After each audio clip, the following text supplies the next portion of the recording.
The arrival of prophets hurt many people because prophets came with divide and rule. Families don't speak to families because of prophets. Wives and husbands divorced because of prophets. The arrival of prophets came with a lot of confusion in the body of Christ. Because as prophets, when we arrived, we started telling you the witch in your family. Because we say we are the mouthpiece of God. So whatever we speak is true and it can't be otherwise. It will take another prophet to come and remove that confusion. I believe I'm one of them. I'm not blowing my own horn or clapping for myself, no. But I'm just saying, based on what I've been preaching and how God has appeared himself to me, that is my assignment. Too much prophecy has raised a very weak and lazy generation of Christians. Anyone who was in a prophetic church needs to be detoxed first before they can be understood. That is why it's even more dangerous to marry a woman who was in a prophetic church, because you never know. You see someone who say, he's attacking prophets, he's attacking the prophetic. No. How can I attack my own office? Remember, I'm called as a prophet. It's my calling. So our arrival as prophets destroyed many lives. People lost faith in God because of us. We are the ones to blame, prophets. We are the ones to blame because we came and we told them, your wife is a witch. And remember, words have got power. Marriages have been broken because of us, prophets. When we realize that, hey, we have prophesied and we are done, we have said everything, we now brought anointed materials and we said, now that prophecy is finished. Because if I prophesy to you today, and I prophesy to you tomorrow, and I prophesy to you again tomorrow, and you still come back after 10 days of prophecy, then there's nothing else to prophesy. So the only thing I will do now is to say, buy the shoe. It's an anointed shoe. It will help you. The only thing left, buy the anointed glasses. You wear them, they will help you.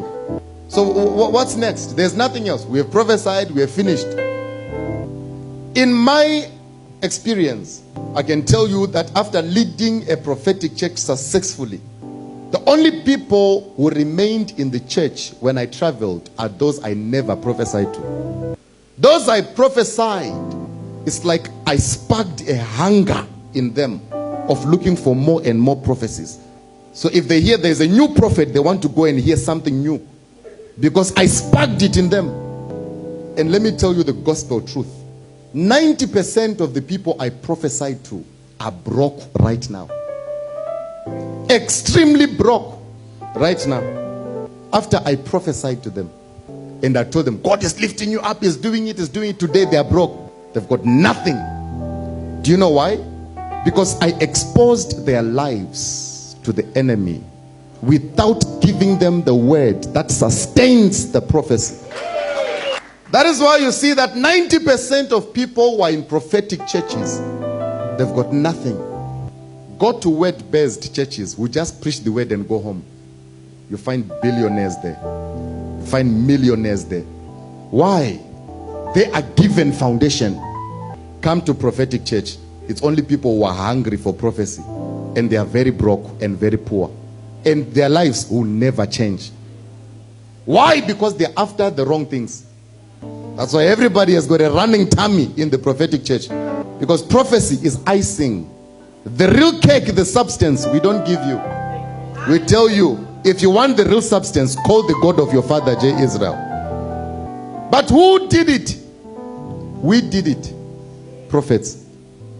Because all we told you is that if you're in trouble, call the God of your father, J. Israel. You don't know. Whether I have a relationship with that God you are calling, you don't know. You have a nightmare at night. God of my father, J. Israel. That time I'm sleeping at home. I'm very sleeping. Extremely sleeping. And you are calling the God of my father. But if you learn to study your word, many people from prophetic churches are wounded. Because they trusted their prophet more than they trust God. Wounded. Very wounded.